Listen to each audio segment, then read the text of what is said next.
2 வாழைக்காய் வந்து சின்ன சின்ன பீசஸாக கட் பண்ணி நான் தண்ணியில் போட்டு வச்சுருக்கேன். அதை வந்து நம்ம நான்ஸ்டிக் தவா ஒன்று எடுத்துக்கிட்டு அதில் ஒரு 3 ஸ்பூன் எண்ணெய் ஊற்றி அடுப்பு சிம்மில் வச்சுக்கிட்டு இந்த வாழைக்காய்கள் எல்லாமே வந்து நல்லா ரோஸ்ட் ஆகிற அளவுக்கு வறுத்தெடுத்து ஒரு பிளேட்டில் மாற்றி வச்சுக்கலாங்க.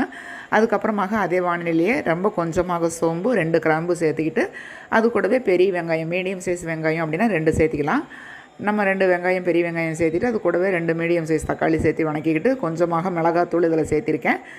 தேவையான அளவுக்கு இந்த பொரியலுக்கு தேவையான அளவுக்கு உப்பு அதில் சேர்த்துக்கிட்டு இது நல்லா சூடானதுக்கப்புறமாக ஒரு மிக்ஸி ஜாரில் வந்து நைஸாக அரைச்சி எடுத்துக்கலாம். அதுக்கப்புறமாக வானிலையில் அதே நான்ஸ்டிக் தவாலியை கொஞ்சமாக எண்ணெய் ஊற்றி கடுகு தாளிச்சிட்டு அரைச்சி வச்சுருக்கக்கூடிய அந்த விழுது அதில் ஊற்றிட்டு அது நல்லா வந்து பச்சை வாசம் போனதுக்கப்புறமாக நம்ம ஏற்கனவே வந்து வாழைக்காய்கள் வந்து வணக்கி எடுத்து வச்சுருக்கோம் இல்லைங்களா, அதையும் இது கூட சேர்ந்து நல்லா அப்படியே டோஸ்ட் பண்ணி எடுங்க.